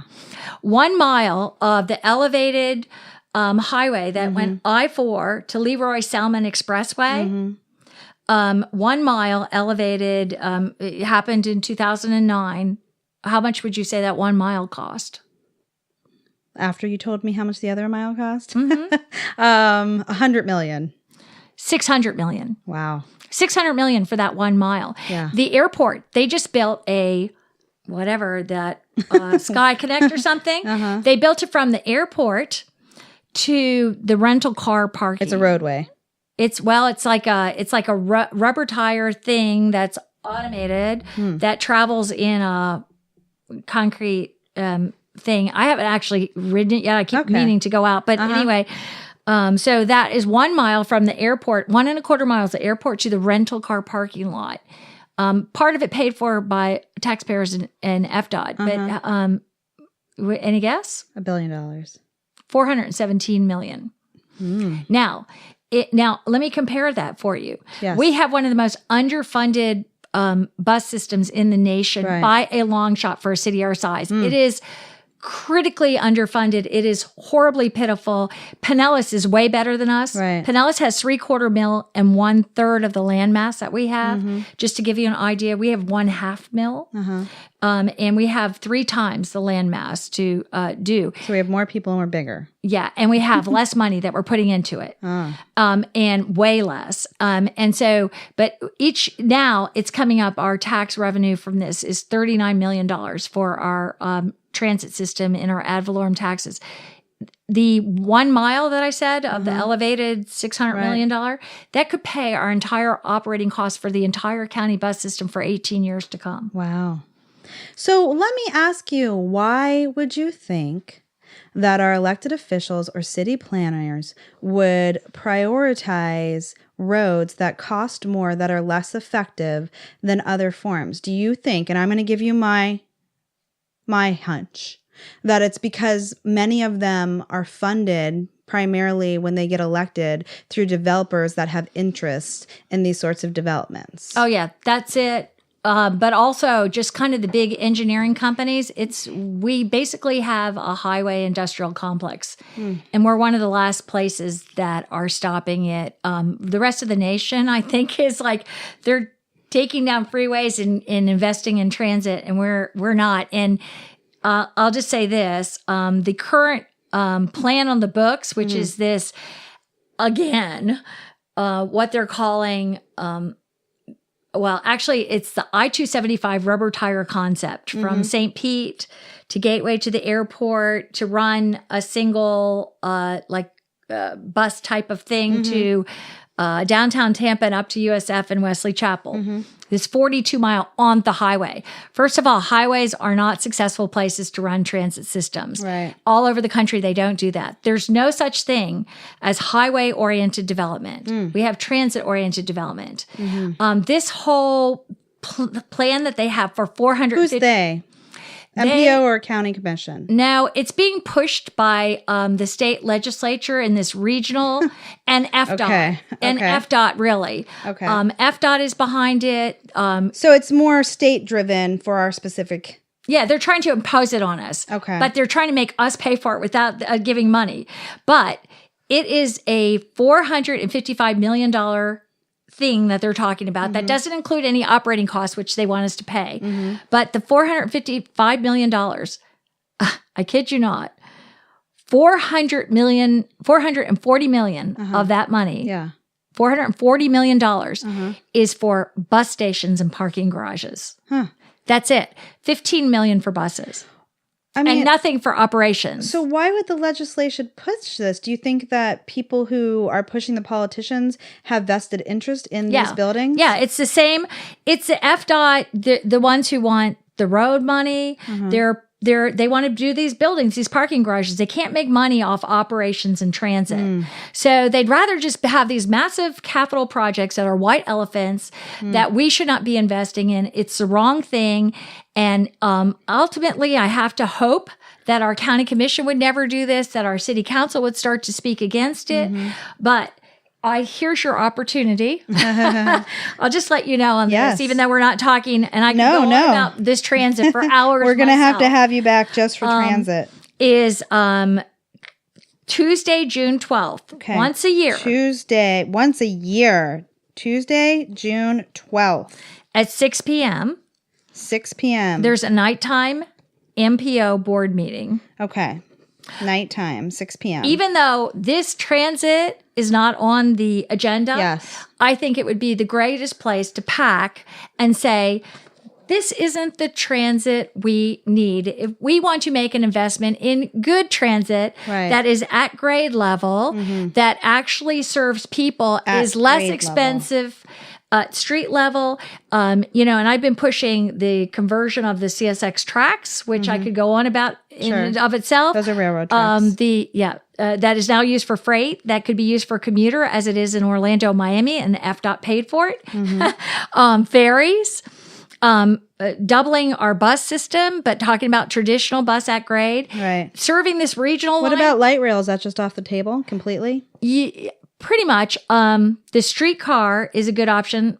If to speak about light rail is this, if you use the CSX tracks, you can put most people wouldn't tell the difference between that and light rail, but it's already laid track. You're reusing it.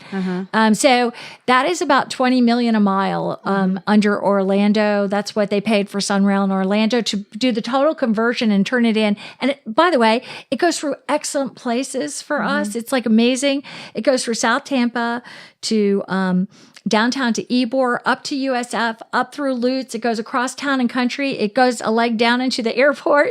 It goes to Oldsmar and over to Clearwater and St. Pete. I mean, it's like kind of amazing where it does. But anyway, that, if you're, I told you those prices for things, right? Yes. So $120 million a mile for this phase of I-275, So in Orlando, to totally convert the tracks and start using them for commuter rail, and have the stations and everything, it was $20 million a mile.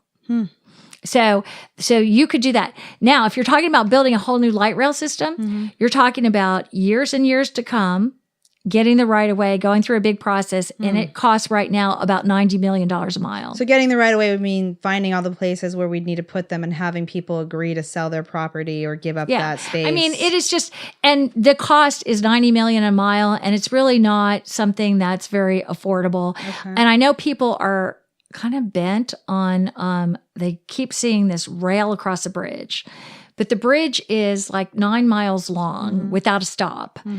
And so we're talking, without even having any people get anywhere, $1 billion investment just because they want it rail. It really makes sense to have an express bus across the or a ferry, bridge. Like you said. Yeah, or a ferry. Yeah. And to use all our bridges, and the CSX goes to the north, right through Oldsmar and over to St.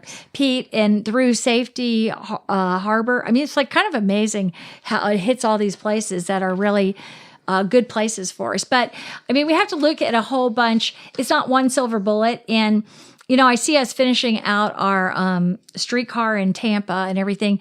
I think because of all the hype, and we'll see where that all goes to, but I do think there is a future of automated vehicles. And so I think there's very little light rail being funded now. Pretty much building out systems and stuff. And that was true even during the Obama administration. They were moving to streetcars. They were moving to looking at electric buses. They were moving to looking at conversion of rail. But there weren't people that were really at this point so much starting up new light rail. So here's, we're going to have to move away from this topic, unfortunately, and we're going to invite you back to really talk about transportation. But what I've gotten from this conversation is if you care about making sure that we have proper infrastructure in our transportation budget and the planning going forward, what's on the table isn't a good fit for that, and we need to show up Tuesday, June 12th at 6 p.m. at the MPO meeting and demand a better plan for transportation. Now, where is that located at? County Center again. County Center, same place. Wow. Very familiar. So there were so many other things that I wanted to talk about, but we just run out of time because there's so much to talk about. And I knew that was going to happen. We both knew that when we kind of looked at the agenda that we'd put that I had put a lot on the table. But there are two things I want to just maybe spend a few minutes talking about very quickly. And then I'd like to talk about the things that I'd love to have you come back and talk in regards to. But again, and we kind of touched on this, and I just want your feedback. I find the disengagement of people in local politics to be unbelievably disconcerting. And it's not that I blame them. I completely understand when you have all this news coverage that's essentially serving up the national, politics as a reality show. It's so easy. You start to know the players and they become more like reality show series guests. And on the local level, nobody knows what's happening unless you're showing up to meetings. It's super hard to get engaged. But what happens at the local level is so much more impactful in our daily lives. And I feel like people are being, just completely blindsided. Look over here at all this national drama, while on the local level, we strip away so many things that are going to affect you like tomorrow. What do you feel like we can do to get people more engaged at what's happening on the local level? Well, I think joining a group like yours, the Progressive Democrats, where you're bringing issues before them and having them meet local people and hear about local things. I think I think it's really good. I think you hear a lot of hitting on Facebook and stuff. But I think Facebook is a great tool for social engagement, media. And if people can explain a little bit, and like I do, I post some stories and stuff. I use it as much as I can. I think social media is a great avenue, and not to be discounted. Yeah, discounted. Yeah, I find it like, and some people go, oh, well, all you do is social media. Well, that's a lot of work. I know. It's a lot of work, especially if you want to do it well. Right. And it's more work than I can do sometimes. I used to do more of it, but I totally respect that power of social media to communicate, educate, and share. And so that's a really powerful tool that we have that we didn't have before. But I also think that whole thing of like getting together and seeing people face to face and is a really good thing just for the soul too, Sure. And I hear sometimes, for 30 years of not having much of a choir, I always heard, well, we're speaking to the choir. And I always used to say, but the choir's okay for me sometimes, you know? Sure. And also it's a way to process, because you might think, it's not like, I think if you're a more progressive person, you might be more open, I'm thinking, to kind of changing your mind or reassessing your ideas than someone who is conservative in the way that they look at things, where they just like buy into this one narrative or something and then they can't be moved from it. Right. But so you might want to take in other kinds of information that makes you rethink or refine what you think. I mean, I've really gone deep into transit, and I felt like I had to. Right. That if I didn't do that, I could not possibly speak to people, and I really had to analyze it in a way that I thought could bring the most value and speak to people the best way. So I think it's great for people to be involved in any group, to be out talking to their neighbors, to read the papers or read it online, and try and catch, we get less and less local news, to try and talk and learn at different forums, whether it be your forum or, some other groups that get involved and learn things. And, if they can come down to the meetings, that's great.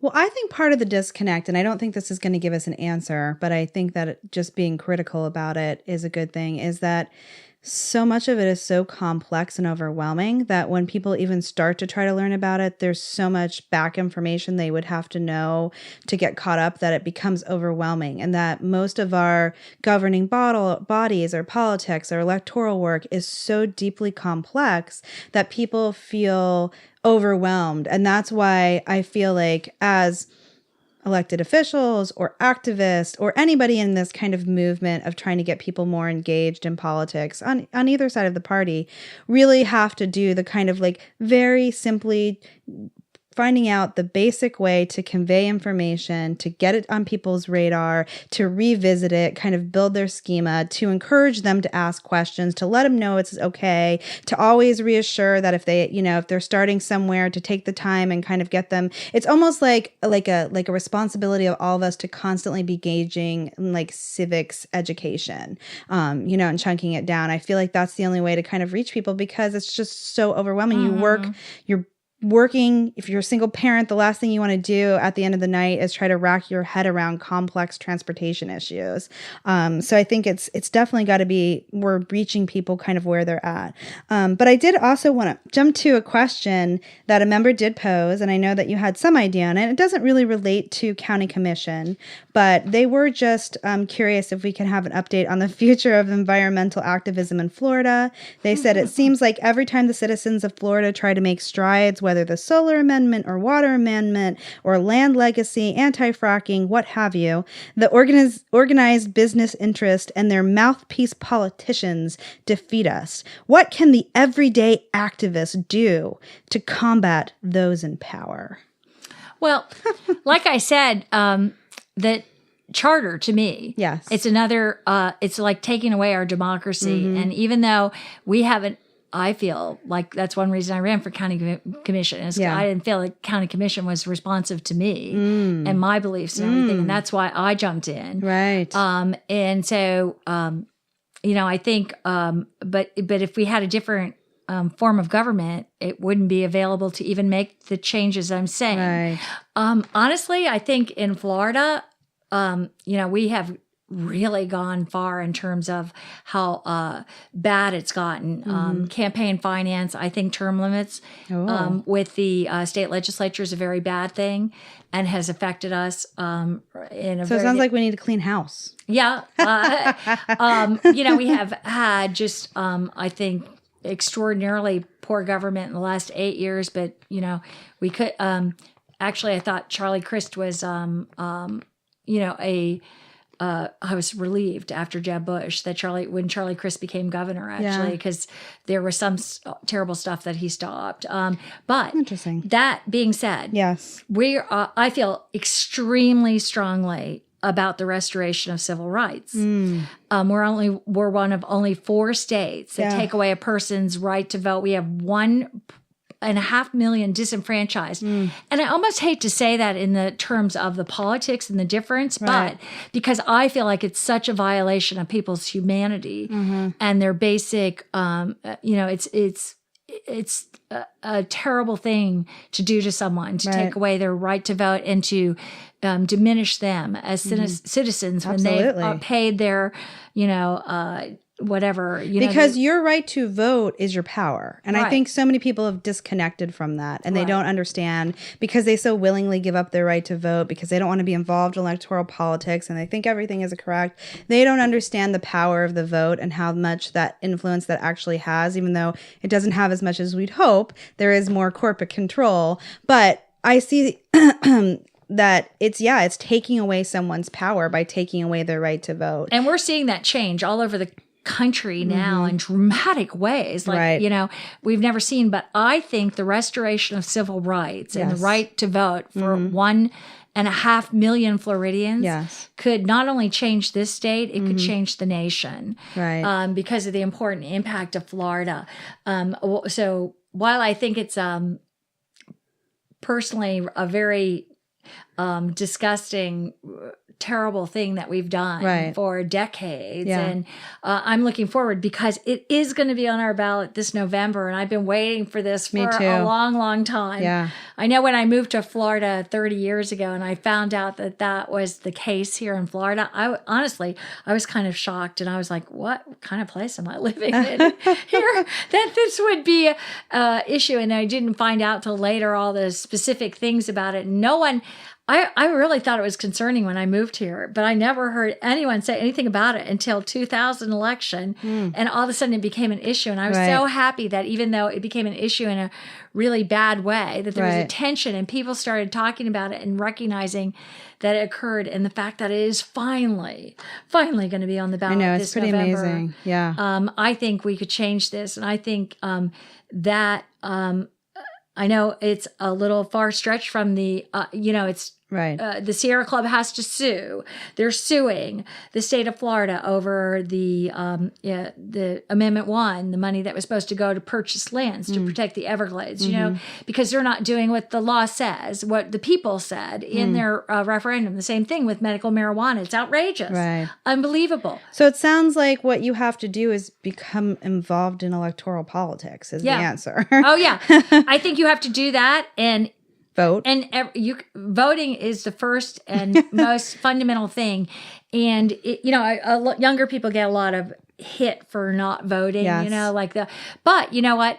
Like, as I said before, I'm like 60. So when my age group was 20, they were voting at lesser rates than people are now. But the difference is that people along all age groups tended to vote the same way back in the day back then. Now I can't wait. I just hope, if we only doubled the millennial vote, which, and that is, they're just doing what everybody's done for generations, but somehow now people are saying, oh, they're so awful, they're not voting. But like all the generations that are older that are voting, it's just a trajectory that's always been and seems to be. What I find, and I'm not trying to rag on millennials, and it's not even millennials, but there's a certain subset of the population that seems so frustrated in our system that they think that they're making a statement by protesting and not voting. Like, I'll just withhold my vote. And won't they feel so sorry when, it doesn't happen? I heard recently at the May Day march that we had for workers' rights on May 1st that an elected official or someone running for office actually had gone and they were talking and someone's like, I don't vote, it's bourgeois. That there's almost this, that there's this almost like stigma of like, I'll really stick it to the man and I'm going to protest this system until we have full blown socialism. And it's really just, giving up your power and disengaging from the process. So that's why I think that the answer to how can I be effective in any of my activism is number one, voting. Right. And I think it's pretty bourgeois not to vote myself. And I also think it just feeds into exactly what they want to do is destroy your faith in government, destroy your faith in your power to make a difference, to shape things, and to feed you cynicism and to feed you confusion. And, it's as much as like when you feed people cigarettes or whatever, addict them to things, whatever, that, it's that same kind of taking of our power and our agency, and I won't accept it. Well, thank you. Thank you. I appreciate it. Neither will you. Neither will y'all. No. Take your power back, people. Show up at the voting booth. Well, I want to thank you. I'd like to invite you back on. There was so much we didn't get to cover. I want to talk to you about affordable housing. That's on everybody's radar recently. I hear it. It used to be transportation was what everyone was talking about, and now that's still it. But affordable housing has been on the rise. So I want to get your take on that. I want to know about more things that are happening on the county commission and issues that we should be focused on. We barely barely scratched the surface. But we have probably done another 2-hour-long interview that we'll have to break into 2 episodes, and people hate that. So I want to thank you so much for coming on. I want to remind people that if they want to contact you or get more information, or if they want to know where to go after this, they can Google Hillsborough County Commission, and it will put them right into the website. Pat Kemp. They can click on you. They can email. They can call you. That website in general, and our caucus actually did like a walkthrough demonstration of all the information that's on there. It's a huge resource. I mean, down to like committees and just so much information that you can find. I actually want to give the county commission some props on that website. It's a very high functioning informational website. And you meet, when are your meeting times? Every 2 weeks, did you say the county commission Generally meets? every 2 weeks on Wednesday morning. So last week we met at 9 o'clock on Wednesday mornings. And then we have land use. Like today, I had a land use meeting from every other Tuesday, land use. One of the things I'll just say, for me, one of the most important meetings that people could ever do is an inconsistent meeting that they have called future land use. And I've gotten some interest, and some people have been writing it up and stuff like that. But that's where they decide the future land use of the county. And I've been saying keep the development within the urban service area and refill and infill and redevelop. And I've been knocked down on several. So sprawl. Yeah, right. So if you're concerned about developmental sprawl, this is the meeting that you should be paying attention to. The future land use meetings, and they're at night. They're almost always at night. Oh, okay. And they take place at inconsistent times. And so I should start posting. It's hard, but they're extraordinarily important meetings on the future. And I've been doing a lot of 1 to 6 votes on that. No. Yeah. Meaning you're the lone voice. Right. But sometimes a 2 to 5 vote with Stacey White. That really surprises me. The 2 of us are the biggest ones. If there's a vote, if I have a second person, and sometimes I can get the whole commission or different, but the 2 to 5 votes that I have on I did not think you were going to say that. That really surprises me. Stacey White and myself. Well, thank you so much for coming today, for spending this time, for educating, for being so passionate, for not being afraid to stand up and be the lone voice on so many important issues. I hope we get the opportunity to educate people more. Thank you so much if you actually listened to this entire podcast. Again, I'm your host, Jessica Vaughn. You're listening to Reclaiming My Mind. Please get your friends or anybody you think who would be interested to follow this podcast on Facebook under Reclaiming My Mind, or just have them go to reclaimingmymind.org and they can listen to it on there. Also, if you'd like to email me any topics or follow-up questions, please email me at jvaughn30@gmail.com. Otherwise, thank you again, Commissioner Kemp, and thank you for listening, and have a good evening.